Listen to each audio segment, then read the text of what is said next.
আমরা যখন আন্দোলনে নামলাম তো আমাদের মনে হলো যে এই আন্দোলনকে ট্যাগ দেওয়া হবে, যেটা আমরা তেরোর অভিজ্ঞতা বা তেরোর ইতিহাস থেকে আমরা জানছি। তো তখন আমরা চিন্তা করলাম যে এটাকে কিভাবে ট্যাগ থেকে বাঁচা যায়।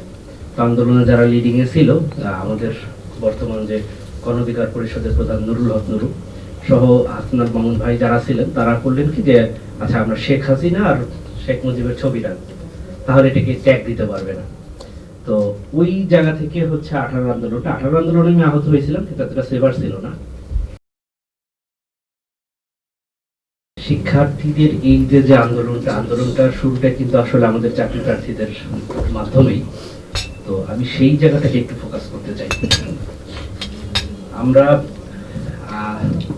কোটা নিয়ে আন্দোলন করছিলাম 2018 সালে প্রথম, মানে আমার প্রথম। এর আগেও আন্দোলন হয়েছে, আমি যতদূর জানি 13তে একবার আন্দোলন হয়েছিল, কিন্তু তখন সেটাকে জামাত শিবির ট্যাগ দিয়ে আন্দোলনটাকে দমিয়ে ফেলা হয়। তো 18তে আমরা যখন আন্দোলনে নামি তখন আমি একেবারেই নতুন ক্যাম্পাসে। তো আমরা যখন আন্দোলনে নামলাম তো আমাদের মনে হলো যে এই আন্দোলনকে ট্যাগ দেওয়া হবে, যেটা আমরা তেরোর অভিজ্ঞতা বা তেরোর ইতিহাস থেকে আমরা জানছি। তো তখন আমরা চিন্তা করলাম যে এটাকে কিভাবে ট্যাগ থেকে বাঁচা যায়। তো আন্দোলনে যারা লিডিং এ ছিল, আমাদের বর্তমান যে গণ অধিকার পরিষদের প্রধান নুরুল হক নুরু সহ হাসনাত মামুন ভাই যারা ছিলেন, তারা করলেন কি যে আচ্ছা আমরা শেখ হাসিনা আর শেখ মুজিবের ছবিটা, তাহলে এটাকে ট্যাগ দিতে পারবে না। তো ওই জায়গা থেকে হচ্ছে 18 আন্দোলনে আমি আহত হয়েছিলাম, কিন্তু এতটা সেভার ছিল না। তো 24-এর আন্দোলনটা শুরু হয় আসলে আমরা 18-র পরে যখন কোটা বাতিল হয়ে যায়, আমরা যখন আবার আন্দোলনে হঠাৎ করে যখন কোটা আবার হয় আদালতের মাধ্যমে, এরপরে আমাদের মধ্যে একটা প্রচন্ড ক্ষোভের সৃষ্টি হয়। প্রথমত যে এটা তো আসলেই খুবই বৈষম্যমূলক একটা বিষয়, তার উপরে হচ্ছে যে আমরা 6 বছর ইউজড হয়ে গিয়েছিলাম যে কোনো কোটা নেই, 100% মেধা। হঠাৎ করে যখন আবার 56% কোটা ফেরত আসে, তো আমাদের কাছে ব্যাপারটা তো আসলে বিনা মেঘে বজ্রপাতের মতো। তো সেই জায়গা থেকে আমরা যখন আন্দোলনে নামি, আমাদের 18 আন্দোলন আর 24-এর আন্দোলনের একটা ডিফারেন্স হচ্ছে, আমি পার্সোনালি যেটা ফিল করি, 18 আন্দোলনের সময় আমি নিজে একটু ভীতু ছিলাম যে ট্যাগিং এর ভয় বা ভবিষ্যতে কি হবে, হলে থাকতে পারবো কিনা। কিন্তু এটা খুব সুন্দর সৃষ্টিকর্তা প্রদত্ত। আমরা যারা আন্দোলনে গেছি 24-এ, আমি দেখছি সবার মধ্যেই একটা অন্যরকম সাহস ছিল। এই যে ট্যাগিং এর ভয়, শেখ মুজিবের ছবি রাখতে হবে, শেখ মুজিবের নামে কথা বলতে হবে, যাতে ট্যাগ না দেয়, এই ভয়টা ছিল না আমাদের মধ্যে। আমি পার্সোনালি বিশ্বাস করি যে এটা সৃষ্টিকর্তা প্রদত্ত। এরপরে যখন এই আন্দোলনটা খুব সম্ভবত 8-10 তারিখে, 8 অথবা 9 জুলাই, স্টুডেন্টদের মধ্যে একটা হয় যে না, এইভাবে আন্দোলন হবে না, আন্দোলন আরো মানে যেটাকে বলে একটু কঠোর আন্দোলনের দিকে যেতে হবে। তো এই যে আমার পার্সোনাল এক্সপেরিয়েন্স, একেবারে প্রথম দিন থেকে শেষ দিন পর্যন্ত, 18 তারিখে আমি আহত হই, এবার প্রত্যেকটা দিন শুরু থেকে শেষ পর্যন্ত আমি ছিলাম। তো এই যে শিক্ষার্থীদের মধ্যে প্রচন্ড ক্ষোভ, এই ক্ষোভের বহিঃপ্রকাশ বা ক্ষোভের যেটাকে বলে যে পরিসমাপ্তিটা আসলে 5 আগস্টে হলো।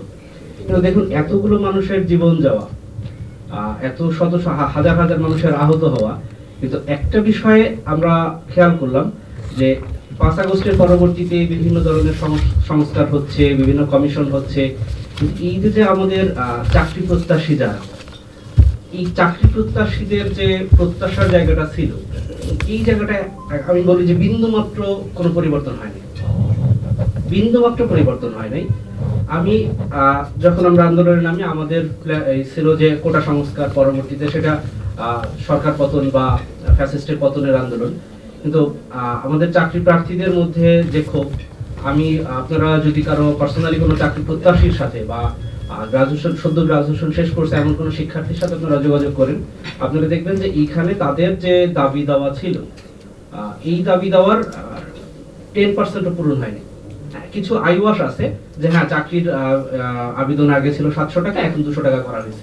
এগুলো হচ্ছে সেই আওয়ামী মডেল, যে হ্যাঁ আমরা এই পরিবর্তনটা করলাম, কিন্তু আসলে এইটা কোনো মানে কোনো পরিবর্তন না। আমাদের চাকরির প্রার্থীদের মধ্যে যেমন আমরা যদি সিম্পলি আমি একটু বলি, আপনারা হয়তো এই সম্পর্কে ধারণাটা কম, সেই জায়গা থেকে বলি।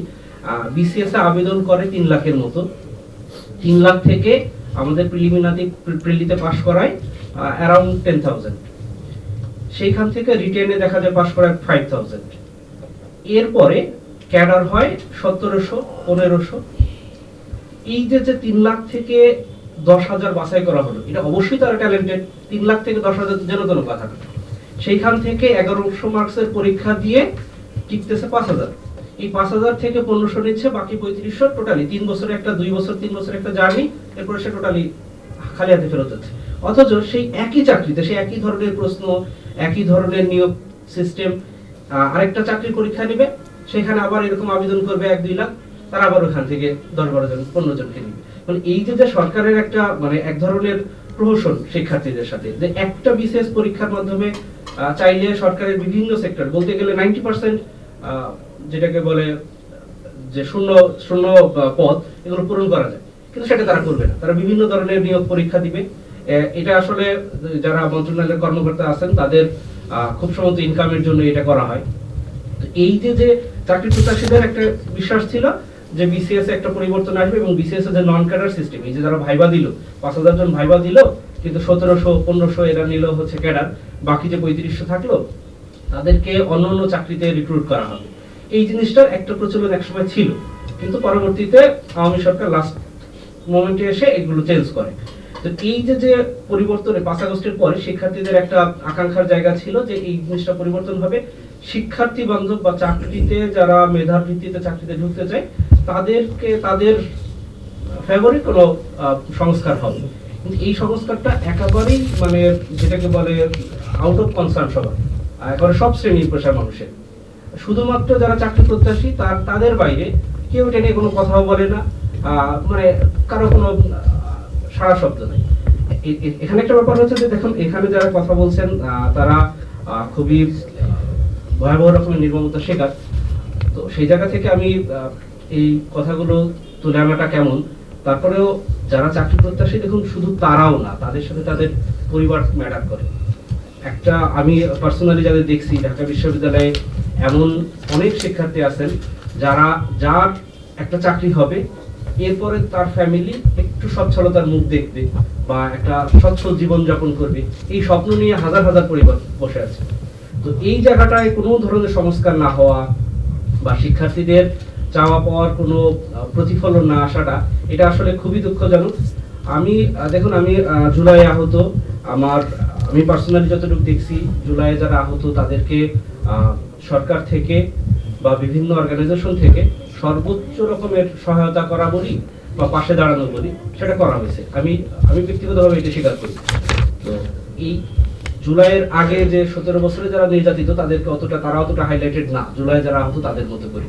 কিন্তু সেই জুলাই যাদের মাধ্যমে শুরু, যারা এই আন্দোলনের বলতে গেলে টর্চ বিয়ারার, তাদেরকে আসলে তারা যে বৈষম্যের শিকার আগে হয়েছে, এখনো হচ্ছে।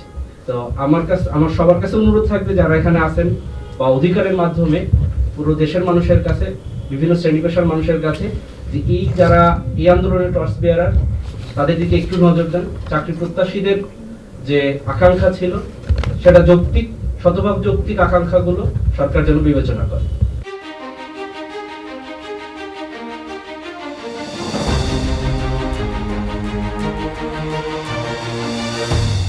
পহেলা জানুয়ারি 2026 ইউটিউব জার্নালিজমের অগ্রদূত চেঞ্জটিভি.প্রেস সংগ্রাম মুখর 7 বছর পেরিয়ে পা দেবে গৌরবান্বিত 8 বছরে। এই আনন্দ প্রহরী সবাইকে নিরন্তর শুভেচ্ছা।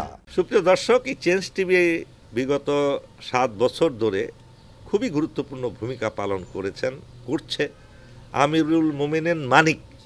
উনি তো এখন বাংলাদেশে একটা ন্যাশনাল ফিগার হয়ে দাঁড়িয়েছেন। তিনি সত্যকে ধারণ করে আছেন, সত্য প্রচার করে, সত্যের প্রকাশ করে, সত্য ধারণ করে তিনি একটা পরিবর্তন আনতে চেয়েছেন এই সমাজে।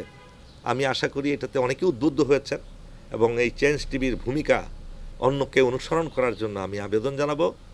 একই সাথে চেঞ্জ টিভির কর্তৃপক্ষ এবং দর্শক শ্রোতাকে আমার ব্যক্তিগত দোয়া এবং শুভেচ্ছা রইল। চেঞ্জটিভি.প্রেস, এক ফোঁটা হলুদ নেই। একটি জনপ্রিয় গণমাধ্যম।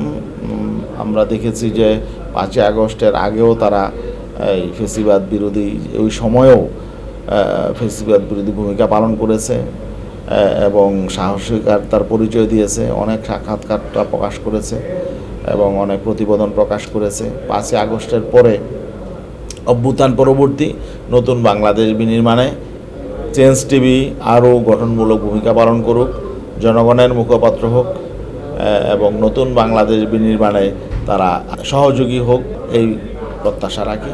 চেঞ্জ টিভির উত্তরোত্তর সাফল্য কামনা করি। ধন্যবাদ। changetv.press, এক ফোঁটা হলুদও নেই। চেঞ্জ টিভি সবচেয়ে বড় নামটা সুন্দর, চেঞ্জ নামটা সুন্দর। হলুদ সাংবাদিকতা নয়, ট্রু জার্নালিজম এবং একটা চেঞ্জ। এবং মানে একটা কথা আছে, if you want to change the world we have to change yourself. এবং চেঞ্জটাই হচ্ছে মূল জিনিস, আমরা আমাদের সামনে রাখতে হবে। আমরা একটা পরিবর্তন চাই।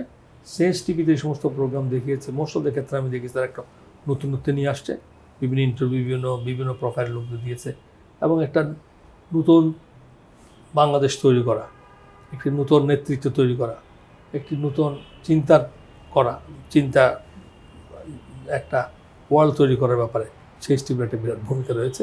সেজন্য চেঞ্জ টিভিকে আমি ধন্যবাদ। যদিও এটা অনলাইন ওই ধরনের টেলিভিশন না, বাট এটা একটা online TV, but it's very successful. তাই আমি উত্তরোত্তরে সাফল্য কামনা করছি। আমি চাই যে ব্যতিক্রম দিয়ে আমাদের ইয়েটা শুরু করতে, যে কথাটা বললাম যে প্রত্যাশা, মানুষ একটা ব্যতিক্রম চাই এবং চেঞ্জ টিভি সে ভূমিকা পালন করুক, এটা প্রত্যাশা। এবং তাদের 8 বছরের অতিক্রম করেছে, তাদেরকে তার দর্শকদেরও শুভেচ্ছা জানাচ্ছি। যারা তোমরা এটার পিছনে ছিলা, যারা নেপথ্যে কাজ করছো, তাদেরকেও আমি আন্তরিক শুভেচ্ছা জানাচ্ছি। changetv.press, এক ফোঁটা হলুদও নেই।